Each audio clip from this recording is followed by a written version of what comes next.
Hey guys, it's Eric here and I'll be showing you all the tips and tricks of installing your favorite apps on the Huawei Y7p through the Huawei App Gallery and more. Huawei Y7p is one of Huawei's affordable HMS smartphone offerings and I already did the intro in my previous video, so let's skip to the part where I tell you how I got all of these apps on here. First off, you're not trying to use up all of your data installing apps afresh, so if you have your old Android phone or that of a friend who has all your favorite apps, I think you should transfer them via Phone Clone, which is one of HMS core apps, but it's also available on Play Store. Hit Settings, System, Phone Clone, and then select this is the new phone on the Y7p and this is the old phone on the donor phone. Select old phone type. In this case, it's a Huawei phone. Scan the barcode shown on the Y7p with the other phone. Phone Clone will transfer your apps, contacts, call log, messaging, multimedia, settings, and pretty much everything as the clone in its name implies. If you're doing it from an iPhone, as you could have guessed, you won't be able to transfer apps or settings. The next thing I like to do is to set up my email account, which in my case is a Gmail account, and that's as easy as opening the default email app here. Add account, select Gmail. You'll be redirected to a secure web page where you input your login details, and that's about it. You're all set up. The email app is pretty easy to understand. After that, you should sign into your Huawei ID or sign up if you're new to it. You need to do this in order to gain access to the Huawei App Gallery. Now open Huawei App Gallery. We see some familiar apps on here and some are links to download them from their official site. WhatsApp, for example, what you see beside the app after you search is Get rather than Install. Clicking that takes you to their official site where you can download the app APK file and then install it. Easy peasy. Looking at Facebook, even if I already installed it, it says Get because it's only a link. TikTok, on the other hand, after installing it, it should say Open or Update because it's fully integrated with the store.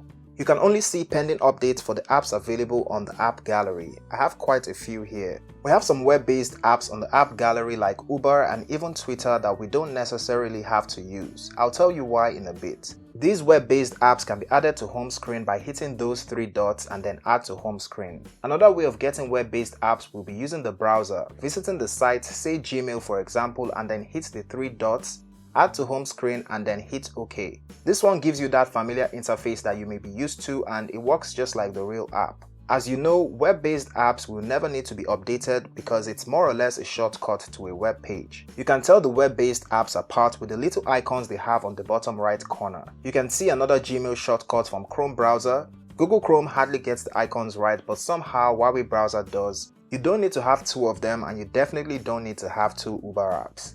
Moving on, some of your favorite apps aren't available on the Huawei App Gallery yet, and in order to install them, you need to install App Finder from the App Gallery, this particular one, and another named Petal Search, formerly named Huawei Search. Petal Search basically aggregates apps from third-party apps like APK Pure, Aptoid, APK Center, etc. And it also shows you when the app you're searching for is available on the Huawei App Gallery. Petal Search isn't available in some countries and Nigeria is one of them, so I'll be leaving a link in my pinned comment to download it. As for maps, first you should download the Here We Go app from the Huawei App Gallery and then sign in with your Facebook or email. This one is fully integrated with HMS and for some reason no other maps worked until I signed into this one. You can get Google Maps from App Finder, install it and then proceed to find your way from Beggar to Ajar, easy peasy. For YouTube, we have VidMate pre-installed. You have to sign in with your YouTube Gmail account to get your YouTube feed, but we don't have many features like stories and even comment section on here. On the web-based app, you get pretty much everything except for stories and the crop feature. If you want 100% of all your YouTube app features, open Petal Search and download Micro G and YouTube Vanced. Open that Micro G app.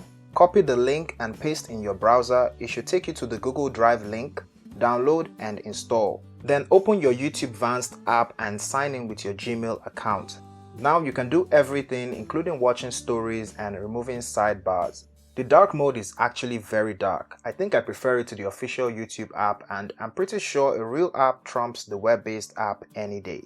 All your favorite apps and games are either available on the Huawei App Gallery or App Finder or Petal Search. I installed APK Pure app to notify me when the apps that aren't on App Gallery have an update. If for any reason you need help getting something that I didn't mention in this video, open Huawei App Gallery and look for the app installation guide in these sliders. It is subject to change, so it may not look like this as at the time you're watching this video. This will take you to the Huawei community where you will get all the current tips and tricks for navigating HMS and Huawei Y7p. I hope you enjoyed this video. If you did, give it a thumbs up and share it. Also follow me on Twitter and Instagram to see what I'm up to. Please subscribe for more videos like this as it will mean a lot to me, and I'll see you in the next one. Peace.